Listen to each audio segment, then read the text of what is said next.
Hi అండి, మీరు చూస్తున్నారు తెలుగు వెబ్ గురు ఛానల్. నేను మీ సంతోష్.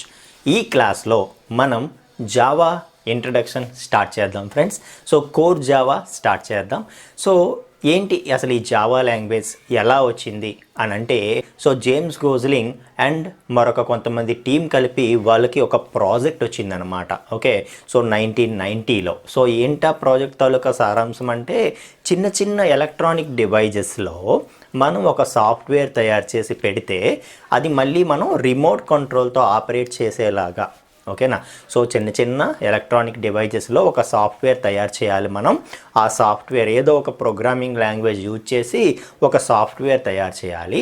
ఆ సాఫ్ట్వేర్ని మనం ఏంటంటే రిమోట్ కంట్రోల్తో ఆపరేట్ చేయాలి. ఆ విధంగా ఒక సాఫ్ట్వేర్ క్రియేట్ చేద్దాం అనుకున్నారు. సరే, ఈ సాఫ్ట్వేర్ క్రియేట్ చేయాలంటే ఏ ప్రోగ్రామింగ్ లాంగ్వేజ్ తీసుకుంటే బెటర్ అని చెప్పి ఆలోచించడం స్టార్ట్ చేశారు. సో ఏ ప్రోగ్రామింగ్ లాంగ్వేజ్ బెటరు అని అంటే, అప్పటికి ఉండే ప్రోగ్రామింగ్ లాంగ్వేజెస్ హై లెవెల్ రెండే, C++. ఓకే, సో C++ ఈ రెండిట్లో ఏం తీసుకుందాం అని ఆలోచించినప్పటికీ they found a big disadvantage. Okay, so వాళ్ళకి అందులో ఒక పెద్ద ఫ్లా కనిపించింది. అదేంటి అంటే, C++ రెండు కూడా ప్లాట్ఫామ్ డిపెండెంట్ లాంగ్వేజెస్ అయిపోతున్నాయి.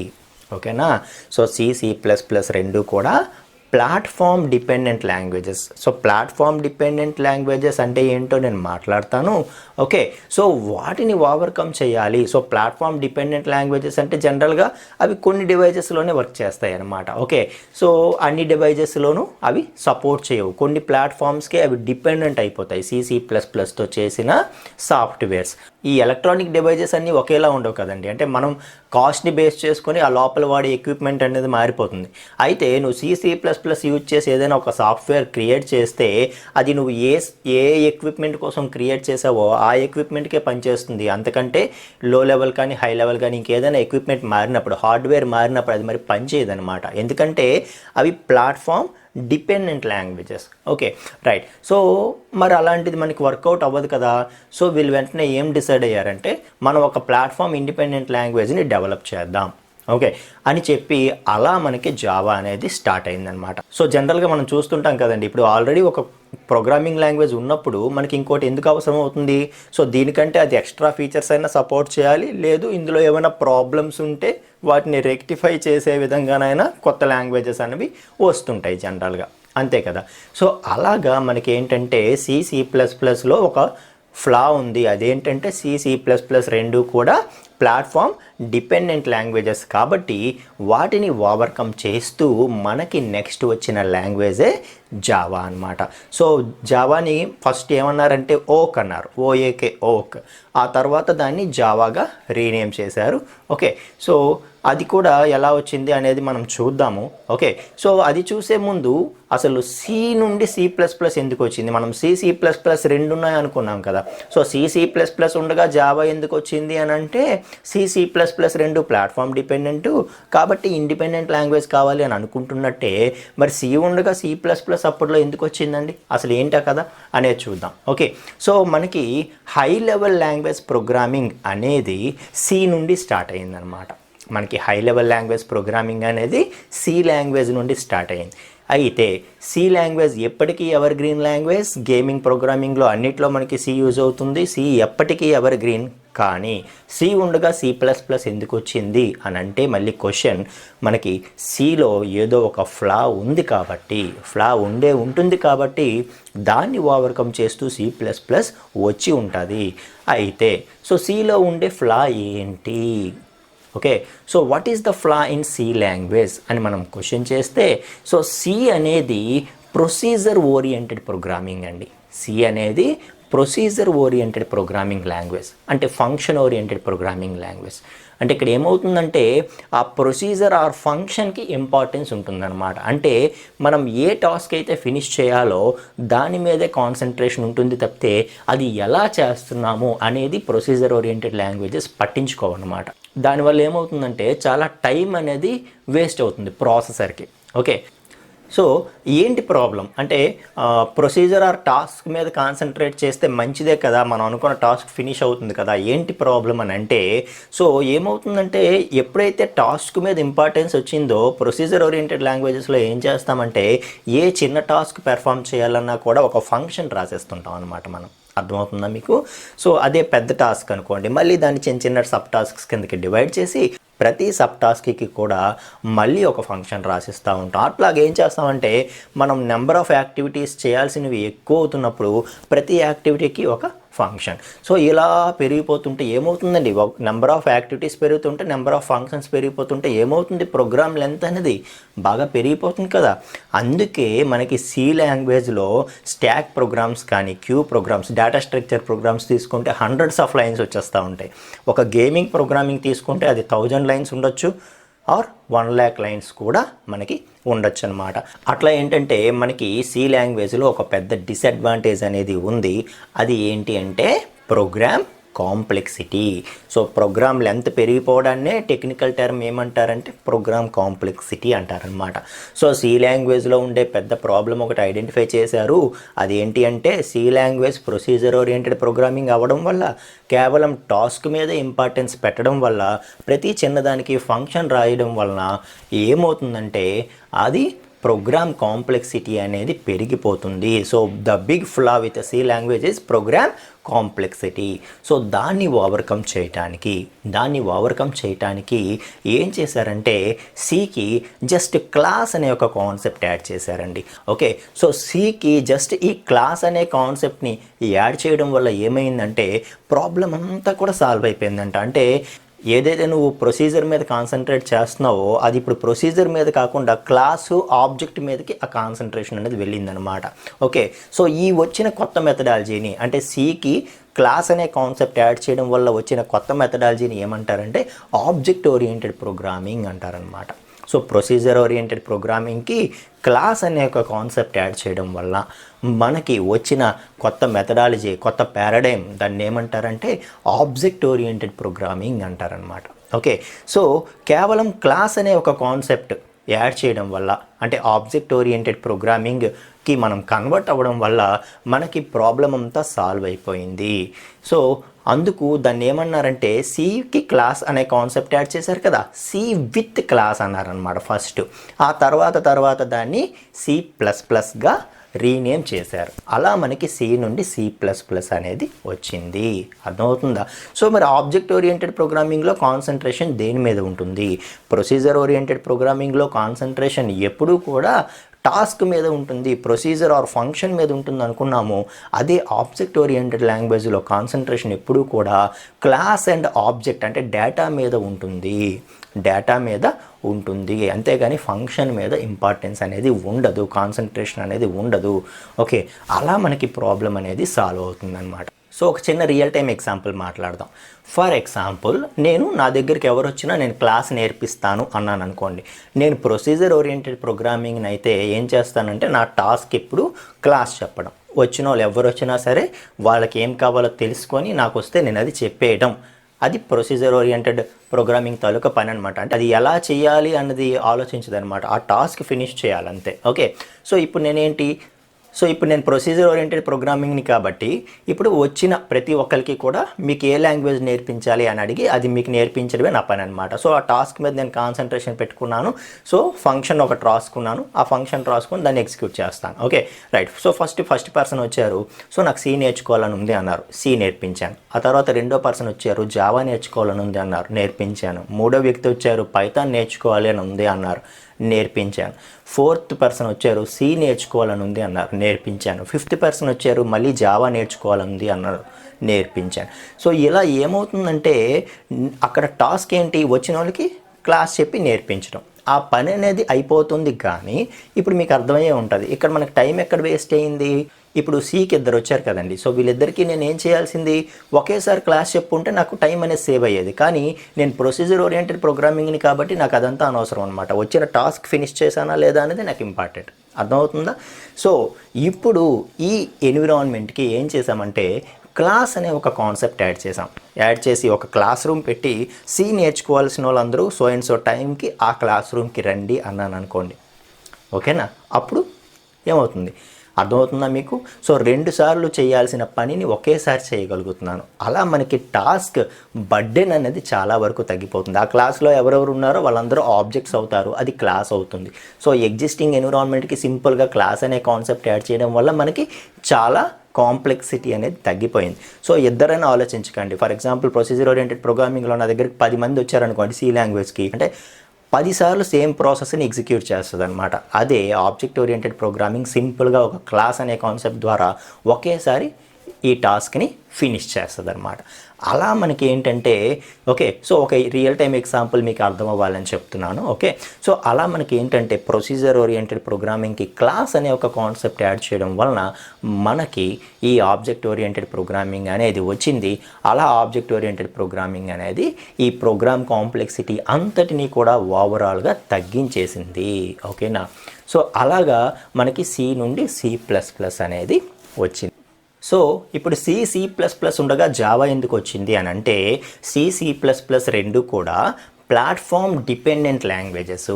అంటే ఏంటి అని అంటే చూడండి, ఏదైనా ఒక ప్రోగ్రామింగ్ లాంగ్వేజ్లో మనం ఆ ప్రోగ్రామ్ని ఎగ్జిక్యూట్ చేయాలంటే అది 2 స్టెప్ ప్రాసెస్ అనమాట. మీకు తెలుసు కదా, ఫస్ట్ మనం కంపైల్ చేస్తాము, ఆ తర్వాత ఎగ్జిక్యూట్ చేస్తాం. కంపైలేషన్ స్టెప్లో ఏం జరుగుతుంది, నువ్వు ఏదైతే ప్రోగ్రామ్ రాసావో అది 0s and 1sలో కన్వర్ట్ అవుతుంది. ఎందుకంటే సిస్టమ్కి 0s and 1s అర్థమవుతాయి కాబట్టి వాటిని మాత్రమే ప్రాసెస్ చేయగలదు. కాబట్టి ఎవరో ఒకరు మనం రాసిన ప్రోగ్రామ్ని 0s and 1sలో కన్వర్ట్ చేయాలి. అది కంపైలర్ చూసుకుంటుంది. కంపైలేషన్ స్టెప్లో ఆ వర్క్ జరుగుతుంది. జరిగిన తర్వాత ఆ 0s and 1s binary code అంటారు దాన్ని. ఆ బైనరీ కోడ్ని తీసుకొని ఆ ఎగ్జిక్యూషన్ చేసేటప్పుడు ఏమవుతుందంటే ఎగ్జిక్యూటర్ మనకి అవుట్పుట్ని ఇస్తుందన్నమాట. సో కంపైలేషన్ ఎగ్జిక్యూషన్ అంటే ఏంటి, ఫస్ట్ 0s and 1sలో కన్వర్ట్ అవ్వాలి, ఆ తర్వాత అవుట్పుట్ రావాలి సెకండ్ స్టెప్లో.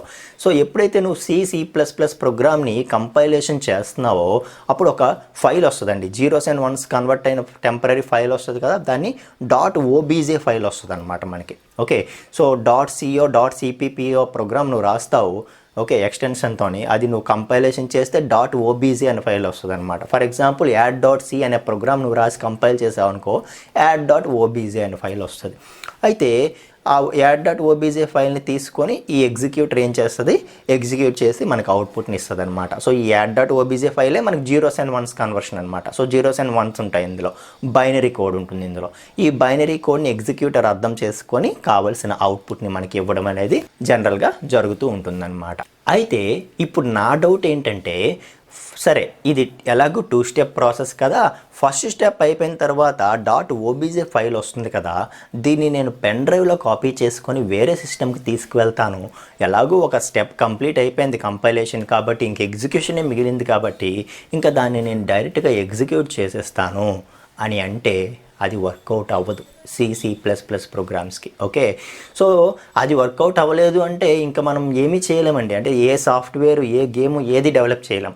చూడండి, అంటే మనం ఒకసారి కంపైల్ చేస్తాం. ఓకేనా, ఏదైనా ఒక సాఫ్ట్వేర్ క్రియేట్ చేసామంటే ఆ కోడింగ్ ఒకసారి కంపైల్ చేస్తాము. ఆ కంపైల్డ్ ఫైల్ ఏదైతే వస్తుందో దాన్ని సాఫ్ట్వేర్గా మిగతా సిస్టమ్స్కి ఇస్తాం. ఎందుకంటే అందులో కోడింగ్ లేకుండా చూసుకొని ఓన్లీ ఎగ్జిక్యూటబుల్ ఫైలే ఇస్తాం.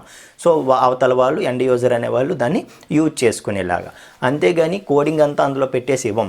అయితే నువ్వు C++ యూజ్ చేసి ఏదైనా ఒక సాఫ్ట్వేర్ క్రియేట్ చేస్తే ఏమవుద్దంటే, నువ్వు ఏ సిస్టమ్ మీద కూర్చొని ఆ ప్రోగ్రామ్ రాసావు. For example Windows operating system ఉంది నా సిస్టంలో, నా కంప్యూటర్లో, అండ్ నేను i3 ప్రాసెసర్ యూజ్ చేస్తున్నాను. సో ఆ సిస్టంలో నేను C ప్రోగ్రామ్ రాశాను. ఇప్పుడు నువ్వు కంపైల్ చేస్తే అది 0s and 1s కన్వర్ట్ చేస్తుంది కదండి. ఎలా కన్వర్ట్ చేస్తుంది అంటే, విండోస్ ఆపరేటింగ్ సిస్టమ్కి తగ్గట్టు i3 ప్రాసెసర్, అంటే నా సిస్టంలో ఏ ఓఎస్ ఉంది, ఏ ఆపరేటింగ్ సిస్టమ్ ఉంది, ఏ హార్డ్వేర్ ఉంది, ఏ ప్రాసెసర్ ఉంది, వాటికి తగ్గట్టుగా 0s and 1sలో కన్వర్ట్ చేస్తుంది అనమాట. ఓకే, సో అయితే ఇప్పుడు నేను ఈ ఫైల్ ఎవరికి ఇవ్వగలను, మళ్ళీ ఇంకెవరికైనా ఇవ్వాలంటే ఎవరికి ఇవ్వగలను, మళ్ళీ ఎవరైతే Windows operating system, same i3 processor, ఈ కాన్ఫిగరేషన్ ఎగ్జాక్ట్గా ఎవరు వాడుతున్నారో ఈ రెండింటిని కలిపి ప్లాట్ఫామ్ అనుకుందాం. ఆపరేటింగ్ సిస్టమ్, హార్డ్వేర్ అంతటినీ కలిపి ప్లాట్ఫామ్ అనుకుందాం. సో నా ప్లాట్ఫామ్ని ఇంకెవరెవరైతే యూజ్ చేస్తున్నారో వాళ్ళు మాత్రమే నా సాఫ్ట్వేర్ యూజ్ చేయగలరు. మిగతా వాళ్ళందరూ నా సాఫ్ట్వేర్ని యూజ్ చేయలేరు. మళ్ళీ వాళ్ళు యూజ్ చేయాలంటే ఏం చేయాలి, మళ్ళీ వాళ్ళకి C ఫైల్ ఇవ్వాలి, ఆ CPP ఫైల్ ఇవ్వాలి, C++ ఫైల్ ఇవ్వాలి. ఇస్తే మళ్ళీ వాళ్ళు కంపైల్ చేయాలి, ఎగ్జిక్యూట్ చేయాలి. ఇంకో సిస్టమ్కి తీసుకెళ్తే కంపైల్ చేయాలి, ఎగ్జిక్యూట్ చేయాలి. ఎందుకంటే కంపైలేషన్ ఆ సిస్టమ్కి తగ్గట్టుగా జరుగుతుంది కాబట్టి. అంటే C++తో రాసిన కోడ్ ఏమవుతుందండి, అక్కడ ఉన్న ప్లాట్ఫామ్కి తగ్గట్టుగా డిపెండెన్సీ అయిపోతుంది. దాన్నే ప్లాట్ఫామ్ డిపెండెంట్ అంటారు. మీకు అర్థమైందా? సో దాన్ని ఓవర్కమ్ చేయటానికి మనకి ఒక ప్లాట్ఫామ్ ఇండిపెండెంట్ లాంగ్వేజ్ కావాలి. అది మనకి జావా. అర్థమవుతుందండి? సో జావా అనేది ఏం చేస్తుంది, సో ఎప్పుడైతే నువ్వు కంపైల్ చేస్తావో అప్పుడు జావాకైనా ఎలా సాల్వ్ అయిపోతుందండి అంటే, సో .java ఫైల్ నువ్వు రాస్తావు కదా ప్రోగ్రాము, అది కంపైల్ చేస్తే .obj ఫైల్ రాదండి, అంటే 0s and 1s కోడ్ రాదనమాట. దానికి బదులుగా జావా అనేది ఏం చేస్తుందంటే మనకి .class ఫైల్ ఇస్తుంది అనమాట. ఆ .class ఫైల్లో 0s and 1s ఉంటాయా అంటే 0s and 1s ఉండవు. దానికి బదులుగా సమ్ ఇంటర్మీడియట్ సింబల్స్ ఉంటాయన్నమాట. ఓకే, సో జావా కంపైలర్ ఏం చేస్తుందంటే నీ ప్రోగ్రామ్ని సమ్ ఇంటర్మీడియట్ లాంగ్వేజ్లో కన్వర్ట్ చేస్తుంది. అంటే అక్కడ కొన్ని సింబల్స్ ఉంటాయి అన్నమాట. సో 0s and 1s కావు అవి. ఓకే, సో ఆ 0s and 1s కాకుండా వచ్చిన సింబల్స్ ఉన్న ఫైల్ని మనం ఏమంటామంటే, ఆ .class ఫైల్ని మనం ఏమంటామంటే బైట్ కోడ్ అంటాం. సో ఆ బైట్ కోడ్ అనేది ఎవరికి అర్థమవుతుందంట, ఓన్లీ జావా ఎగ్జిక్యూటబుల్ సిస్టమ్కి మాత్రమే అర్థమవుతుంది. సో జావా ఎగ్జిక్యూటబుల్ సిస్టమ్ పేరేంటో తెలుసా, JVM. దాన్ని ఏమంటారంటే జావా వర్చువల్ మెషిన్ అంటారు. దాన్ని ఏమంటారు, జావా వర్చువల్ మెషిన్ అంటారు. సో ఆ జావా వర్చువల్ మెషిన్కి మాత్రమే ఈ .class ఫైల్ కోడ్ అర్థమవుతుంది, ఇంకెవ్వరికి అర్థం కాదనమాట. సో ఇప్పుడు ఎప్పుడైతే నువ్వు ఏదైనా ఒక సిస్టంలో నువ్వు జావా ప్రోగ్రామ్ రాసావు, కంపైల్ చేసావు, ఆ వచ్చిన .class ఫైల్ని పెన్ డ్రైవ్లో తీసుకొని ఇంకొక సిస్టమ్కి వెళ్ళిపోవు, అక్కడ మళ్ళీ కంపైలేషన్ చేయాల్సినటువంటి అవసరం లేదు. ఎందుకంటే 0s and 1sలో కన్వర్ట్ అవ్వట్లేదు, ఇంటర్మీడియట్ లాంగ్వేజ్లో కన్వర్ట్ అవుతుంది. అది ఎవరికి అర్థమవుతుంది, JVMకి అర్థమవుతుంది. సో నువ్వు ఏ సిస్టమ్కి అయితే నీ కోడ్ తీసుకువెళ్తున్నావో అక్కడ JVM ఉంటే చాలు, అక్కడ జావా వర్చువల్ మెషిన్ నువ్వు ఇన్స్టాల్ చేస్తే చాలు, నీ ప్రోగ్రామ్ డైరెక్ట్గా ఎగ్జిక్యూట్ అయిపోతుంది. అంటే ఒక్క సిస్టంలో నువ్వు ఎక్కడైతే కోడింగ్ రాసావో అక్కడ ఒక్క దగ్గర కంపైల్ చేసి ఇంకా మిగతా అన్ని సిస్టమ్స్లో కూడా డైరెక్ట్గా రన్ చేస్తే సరిపోతుంది, డైరెక్ట్గా ఎగ్జిక్యూట్ చేస్తే సరిపోతుంది. అందుకే జావాని ఏమన్నారంటే కంపైల్ వన్స్ రన్ ఎనీవేర్ అన్నారు. అంటే ఒకసారి కంపైల్ చెయ్యు, ఎక్కడైనా ఎన్నిసార్లు అయినా రన్ చేసుకో అని చెప్పడం అన్నమాట. సో అలా మనకి ప్లాట్ఫామ్ ఇండిపెండెంట్ లాంగ్వేజ్ జావా అనేది వచ్చింది ఫ్రెండ్స్. అర్థమవుతుందా మీకు? సో ప్లాట్ఫామ్ ఇండిపెండెంట్ ఇక్కడ ఎలా సాల్వ్ అయిందో అర్థమైందా? డిపెండెన్సీ అక్కడ ఏమైంది, C++లో ఆ సిస్టమ్కి తగ్గట్టుగా 0s and 1s వచ్చేసి అక్కడికి డిపెండెంట్ అయిపోతుంది. కాబట్టి ఇంకో సిస్టంలో ఆ కోడ్ పనికి రావట్లా. దానికి బదులుగా జావా ఎలా సాల్వ్ చేసింది ఈ ఇష్యూని, డైరెక్ట్గా 0s and 1sలో కన్వర్ట్ చేయకుండా సమ్ ఇంటర్మీడియట్ లాంగ్వేజ్లో కన్వర్ట్ చేసుకుంది. ఆ ఇంటర్మీడియట్ లాంగ్వేజ్ అన్నది ఎవరికైనా, అంటే నువ్వు ఏ సిస్టమ్కి అయితే ఈ సాఫ్ట్వేర్ రన్ చేయాలనుకుంటున్నావో ఆ సిస్టంలో జస్ట్ JVM అనే ఒక సాఫ్ట్వేర్ ఇన్స్టాల్ చేస్తే నీ ప్రాబ్లమ్ సాల్వ్ అనమాట. సో అక్కడ ఎక్కడైనా నువ్వు ఈ కోడ్ని ఈ సాఫ్ట్వేర్ని, ఈ జావా యూజ్ చేసిన సాఫ్ట్వేర్ని, డెవలప్ చేసిన సాఫ్ట్వేర్ని ఎక్కడైనా నువ్వు ఈజీగా రన్ చేయగలుగుతావు. అలా మనకి ప్లాట్ఫామ్ ఇండిపెండెంట్ లాంగ్వేజ్ అనేది వచ్చింది ఫ్రెండ్స్. అలాగే మనకి ఆ తర్వాత ఏం చేశారంటే జావా యూజ్ చేసి జావా బేస్డ్గా ఒక వెబ్ బ్రౌజర్ కూడా డెవలప్ చేశారు. సో దాన్ని వెబ్ రన్నర్ అన్నారు ఫస్ట్. ఆ తర్వాత హాట్ జావా అనే పేరుతో అది బాగా పాపులర్ అయిందనమాట. హాట్ జావా అని చెప్పి రీనేమ్ చేశారు దాన్ని. ఓకే, సో ఎప్పుడైతే ఒక వెబ్ బ్రౌజర్ కూడా జావా బేస్డ్ వచ్చిందో అప్పుడు రియల్ వరల్డ్ అంతా దీన్ని ఐడెంటిఫై చేసిందనమాట. సో ఒక పవర్ఫుల్ లాంగ్వేజ్ వచ్చింది, అది జావా. ఇంకా ఫ్యూచర్లో సాఫ్ట్వేర్ని రూల్ చేస్తుంది ఈ జావా అనేది, ఇది మనకి చాలా యూజ్ అవుతుంది, ఎన్నో అప్లికేషన్స్ దీంతో డెవలప్ చేయొచ్చు అని చెప్పి ఇంకా అక్కడ నుండి జావా ఎవల్యూషన్ అనేది స్టార్ట్ అయింది ఫ్రెండ్స్. ఓకే, అయితే ఈ జావా అన్న పేరు ఎందుకు వచ్చింది? సో మనం కొన్ని రిసోర్సెస్లో చూస్తుంటే జే అంటే ఇది, ఏ అంటే ఇది అని చెప్పి చెప్తుంటారనమాట. సో అట్లా ఏం లేదు ఫ్రెండ్స్. సో జావా అన్న నేమ్ ఎలా వచ్చింది అని అంటే, సో జనరల్గా వీళ్ళు ఏం చేశారంటే ఈ లాంగ్వేజ్ డెవలప్ చేస్తున్నప్పుడు చాలా ఎక్కువగా కాఫీ కన్జ్యూమ్ చేసేవారు అనమాట, కాఫీ తాగేవారు ఎక్కువ. ఓకే, సో ఆ కాఫీ ఎక్కువగా తాగడం వల్ల సో కాఫీయే వీళ్ళకి ఆ లాంగ్వేజ్ బయటకు వచ్చేలాగా చేసింది. అంటే ఈ లాంగ్వేజ్ కనిపెట్టడానికి ఈ ఓక్ అనే లాంగ్వేజ్ అని కదా ఫస్ట్ పేరు పెట్టారు దానికి. సో ఫస్ట్ దానికి ఏం పేరు పెట్టారు, ఓక్ అని అనుకున్నాం కదా. సో ఓక్ అనే లాంగ్వేజ్ బయటికి రావడానికి ఎక్కువగా కాఫీ చాలా హెల్ప్ చేసింది వీళ్ళకి. సో కాఫీ వల్లే వీళ్ళు ఈ లాంగ్వేజ్ని కనిపెట్టగలిగారు అని చెప్పి వాళ్ళు కాఫీకి ఆ వాల్యూ ఇవ్వాలనుకున్నారు. సో ఇవ్వాలనుకొని అసలు ఈ కాఫీ బీన్స్ అనేవి జనరల్గా ఎక్కడి నుండి వస్తాయి అంటే ఒరిజినల్ కాఫీ బీన్స్ అన్నీ కూడా జావా అనే ఒక ఐలాండ్ ఉందంట, ఆ ఐలాండ్ నుండి మొత్తం ఎక్స్పోర్ట్ అవుతాయి బయటికి. ఓకేనా. సో అయితే ఆ జావా అనే ఐలాండ్లో ఉండే ఫస్ట్ 4 లెటర్స్ ఏవైతే ఉన్నాయో ఆ ఐలాండ్ నేమ్ దాన్ని తీసుకొచ్చి మన జావా లాంగ్వేజ్కి పెట్టారనమాట. అంటే దానికి గుర్తుగా కాఫీ వల్లే ఈ జావా లాంగ్వేజ్ అనేది మేము కనిపెట్టగలిగాం కాబట్టి దానికి గుర్తుగా జావా అనే ఒక నేమ్ని దీనికి అసైన్ చేశారు. అంతవరకు ఓక్ అని పేరు పెట్టారు, ఆ తర్వాత దాన్ని జావా అని రీనేమ్ చేశారు. దానికి సింబల్ కూడా సాసర్ అండ్ కాఫీ కప్ ఉంటుందన్నమాట. సో అట్లా కాఫీ రోల్ కూడా ఒకటి మెయిన్ రోల్ అని చెప్పొచ్చు. అంటే జావా టీంలో కాఫీ కూడా one of the team member అని చెప్పొచ్చు అనమాట. ఓకే, సో అలా మనకి జావా లాంగ్వేజ్ అనేది వచ్చింది ఫ్రెండ్స్. ఓకే, సో ఇప్పుడు ఈ జావా లాంగ్వేజ్ని మనం ఎలా ఇన్స్టాల్ చేయాలి మన సిస్టంలో, అలాగే దానికి క్లాస్ పాత్ ఎలా సెట్ చేయాలి, ఓకే, సో కరెక్ట్గా ఇన్స్టాల్ అయిందా లేదా అనేది ఎలా చెక్ చేయాలి అనేది ఫస్ట్ మనం చూద్దాం ఫ్రెండ్స్. సో ఇప్పుడు జావా ఎలా ఇన్స్టాల్ చేయాలి అనేది మనం చూద్దాం ఫ్రెండ్స్. సో జావా ఇన్స్టాల్ చేయడానికి మనం గూగుల్లో డౌన్లోడ్ జావా అని చెప్పి మనం టైప్ చేయొచ్చు. Okay, so download Java JDK. So మనకు కావాల్సింది యాక్చువల్గా జేడీకే కావాలి కాబట్టి ఇంకా డైరెక్ట్ లింక్ కోసం మనం డౌన్లోడ్ జావా జేడీకే అనొచ్చు. సో అనగానే మనం ఫస్ట్ లింకే క్లిక్ చేయగానే ఇప్పుడు జావా అనేది ఆర్కిల్ ఉంది కదండి, స్టార్టింగ్లో సన్ మైక్రో సిస్టమ్స్ వాళ్ళది జావా, ఇప్పుడు జావా అనేది ఆర్కిల్లో ఓన్ చేసుకున్నారు కాబట్టి ఓకే రైట్. సో ఇక్కడ మనం చూసారా, డైరెక్ట్గా మనకి జేడీకే డౌన్లోడ్ లింక్కి మనం వచ్చేసాము.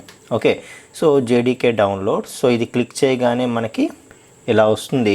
సో ఇక్కడ మనకి ఏంటంటే మన ఓఎస్, మన ఆపరేటింగ్ సిస్టమ్ ఏదైతే దానికి తగ్గట్టుగా మనం లైనక్స్ అయితే లైనక్స్ది, విండోస్ అయితే విండోస్ది మనం సెలెక్ట్ చేసుకోవచ్చు. ఏదైనా ఈఎక్సీ ఫైల్ కానీ ఆర్ మనకి లేదంటే జిప్ ఫైల్ కానీ ఏదైనా తీసుకోవచ్చు. ఆ విధంగా మనం డౌన్లోడ్ చేసుకోవచ్చు. ప్రజెంట్ వెర్షన్ వచ్చి అప్డేటెడ్ వెర్షన్ జేడీకే 14 ఉంది. Okay, 14.0.1 is the updated version as on today. Today date is 16th May 2020. Okay right. So ఇది మనం క్లిక్ చేసుకుంటే ఇది డౌన్లోడ్ అయిపోతుంది. Okay, download the file. ఇలాగ మనకి డౌన్లోడ్ అనేది స్టార్ట్ అయిపోతుంది అనమాట. చూడండి మనకి ఇలాగ డౌన్లోడ్ అనేది కంప్లీట్ అవుతుంది. అయిన తర్వాత మనం దీన్ని ఓపెన్ చేసుకొని ఇలా మనకి ఏంటంటే ఇన్స్టాలేషన్ అనేది స్టార్ట్ అవుతుంది. ఇక్కడ నుండి సేమేనండి, అంటే నెక్స్ట్ ఫినిష్ కొట్టేస్తే ఇంకా మనకి ఎగ్జిక్యూషన్ అనేది ఫినిష్ అయిపోతుంది. నేను ఆల్రెడీ ఇన్స్టాల్ చేశాను కాబట్టి ఇది ఇక్కడతో స్టాప్ చేస్తున్నాను. ఓకే, యాక్చువల్గా అయితే ఇంకా పెద్ద కష్టమే ఉండదు. నెక్స్ట్ ఇంకా ఇన్స్ట్రక్షన్స్ ఫాలో అయ్యి ఫినిష్ కొట్టేస్తే మనకి ఇన్స్టాలేషన్ అనేది కంప్లీట్ అయిపోతుంది. మనం ఎక్కడ ఇన్స్టాల్ అవుతుంది జనరల్గా అనేది ఇప్పుడు మీకు చూపిస్తాను. జనరల్గా చూడండి, సిలో ప్రోగ్రామ్ ఫైల్స్ అనే ఒక ఫోల్డర్ ఉంటుంది. ఆ ప్రోగ్రామ్ ఫైల్స్ అనే ఫోల్డర్లో జేడీకే అనే ఫోల్డర్ ఉంటుందన్నమాట. యాక్చువల్గా 1.14 కదా ఇప్పుడు అప్డేటెడ్, నేను 1.8 ఇన్స్టాల్ చేశాను పర్పస్ఫుల్లీ. నాకు కొన్ని టూల్స్ యూజ్ చేయాలి, అందుకు ఈ ఓల్డ్ వెర్షన్ అయితే నాకు బాగుంటుంది, కంపాటబిలిటీ ఉంటుంది అన్నట్టుగా నేను 1.8 ఇన్స్టాల్ చేశాను. మీరు 1.14 ఇన్స్టాల్ చేయొచ్చు, no problem. Okay right. Install చేసిన తర్వాత చూసారా మొత్తానికి ఏ వెర్షన్ ఇన్స్టాల్ చేసినా కూడా అది ఎక్కడ ఇన్స్టాల్ అవుతుంది, సిలో ప్రోగ్రామ్ ఫైల్స్లో జావా ఫోల్డర్లో జేడీకే ఫోల్డర్లో ఉంటుంది. ఇందులో బిన్ అనే ఫోల్డర్ ఉంది చూసారా, ఈ జేడీకేలో బిన్ అనే ఫోల్డర్ ఉంది కదా, ఈ బిన్ అనే ఫోల్డర్లో మనకి జావాకి కంపైలేషన్కి కావాల్సిన జావాసి కమాండ్కి సంబంధించిన ఫైల్స్ కానీ, జావా ప్రోగ్రామ్ ఎగ్జిక్యూట్ చేయాలంటే జావా కమాండ్కి సంబంధించిన ఫైల్స్ కానీ ఇవన్నీ కూడా ఈ ఎగ్జిక్యూటబుల్ సపోర్టింగ్ ఫైల్స్ అన్నీ కూడా మనకి బిన్ అనే ఫోల్డర్లో ఉంటాయన్నమాట. నువ్వు ఎప్పుడైతే ఫ్రెష్గా జావా ఇన్స్టాల్ చేస్తావో అప్పుడు కేవలం ఈ కమాండ్స్ ఇందులో ఉన్నాయి కాబట్టి ఈ బిన్ అనే ఫోల్డర్లో నువ్వు జావా ప్రోగ్రామ్ క్రియేట్ చేస్తేనే నువ్వు కంపైలేషన్ ఎగ్జిక్యూషన్ చేయగలవు అనమాట. ఇంకెక్కడైనా సరే నువ్వు ఎగ్జిక్యూషన్ చేయలేవు, ఎందుకంటే ఈ జావాసి కమాండ్, జావా అనే కమాండ్ ఎక్కడైతే ఉన్నాయో అక్కడే కదా అవి రన్ అవుతాయి. ఆ కమాండ్ ఆ కమాండ్స్ ఎక్కడైతే ఉన్నాయో ఆ ఫోల్డర్లో నువ్వు జావా ప్రోగ్రామ్ పెట్టుకుంటేనే కదా రన్ చేయగలవు. అలా కాకుండా మనం ఇప్పుడు ఒక స్టెప్ చేయవలసి ఉంటుందన్నమాట, క్లాస్ పాత్ సెట్ చేయడం. క్లాస్ పాత్ అంటే ఏంటంటే సిస్టమ్కి నేను జావా కమాండ్ నేను జావాసి అండ్ జావా కమాండ్స్ ఇవేవైతే కంపైలేషన్ ఎగ్జిక్యూషన్ కోసం మనం యూజ్ చేస్తామో, సో జనరల్గా జావా ప్రోగ్రామ్ని కంపైల్ చేయాలంటే జావాసి అనే కమాండ్ యూజ్ చేస్తాము. అలాగే జావా ప్రోగ్రామ్ ఎగ్జిక్యూట్ చేయాలంటే జావా అనే కమాండ్ యూజ్ చేస్తాం అనమాట. సో ఇలాగా ఈ 2 కమాండ్స్ నేను ఎక్కడి నుండైనా యూజ్ చేయాలనుకుంటున్నాను, కావాలంటే నువ్వు పాత్ అక్కడ ఉంది చూసుకో అని చెప్పి సిస్టమ్కి మనం పాత్ చెప్పాలన్నమాట. సో సిలో ప్రోగ్రామ్ ఫైల్స్లో జావాలో జేడీకేలో బిన్లో ఉంది జావాసి జావా కమాండ్స్, నువ్వు కావాలంటే చూసుకో, నేను మాత్రం అక్కడ ప్రోగ్రామ్ సేవ్ చేయను, నాకు నచ్చిన దగ్గర సేవ్ చేస్తాను, నువ్వు రన్ చెయ్యి అని చెప్పాలంటే మనం సిస్టమ్కి క్లాస్ పాత్ సెట్ చేయాలన్నమాట. సో అప్పుడు ఏం చేస్తుందంటే సిస్టమ్ నువ్వు ఎప్పుడైతే క్లాస్ పాత్ సెట్ చేసావో, నువ్వు రన్ చేస్తున్న కమాండ్స్ ఎక్కడున్నాయి అనేది పాత్ రూపంలో నువ్వు ఎప్పుడైతే సిస్టమ్కి చెప్తున్నావో అప్పుడు ఆటోమేటిక్గా అవి అక్కడ నుండి తెచ్చుకొని ఆ కమాండ్స్ని ఏ డ్రైవ్లోనైనా డి డ్రైవ్ కానీ ఈ డ్రైవ్ ఎఫ్ డ్రైవ్ ఏ డ్రైవ్లో నువ్వు ప్రోగ్రామ్ పెట్టినా అది ఆ ప్రోగ్రామ్ని జావా ప్రోగ్రామ్ని కంపైలేషన్ ఎగ్జిక్యూషన్ చేసే క్యాపబిలిటీ అనేది వస్తుందన్నమాట.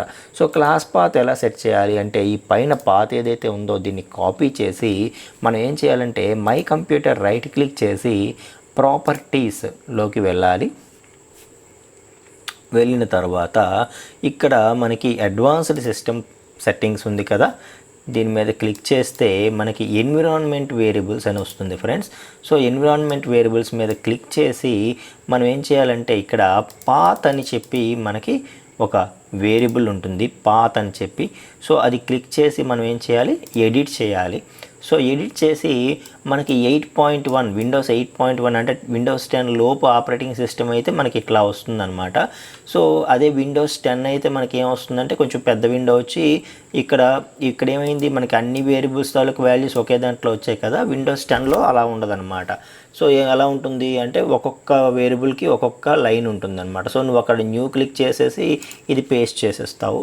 అదే విండోస్ 10 కాకుండా బిలో వెర్షన్స్ ఎవరైనా యూజ్ చేస్తే అలాగా చివరిలో సో ఏదైతే ఆల్రెడీ పాత్ ఇక్కడ వరకు ఉందో ఆ చివరిలో ఒక సెమీకోలన్ పెట్టేసి నువ్వు ఏదైతే పాత్ అనుకుంటున్నావో ఆ పాత్ని పేస్ట్ చేసేస్తావు అనమాట.